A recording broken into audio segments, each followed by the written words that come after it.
Hello में Chhattisgarh lovely फूल गजेरा, मार डारिस वो तोरे आँखी के गजेरा, मार डारिस वो तोरे आँखी के गजेरा।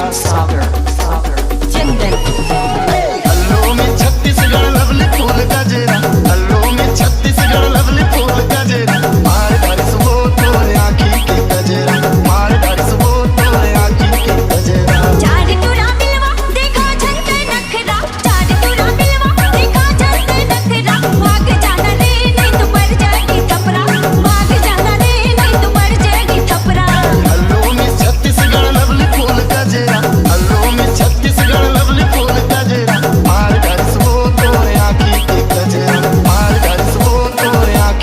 गजेरा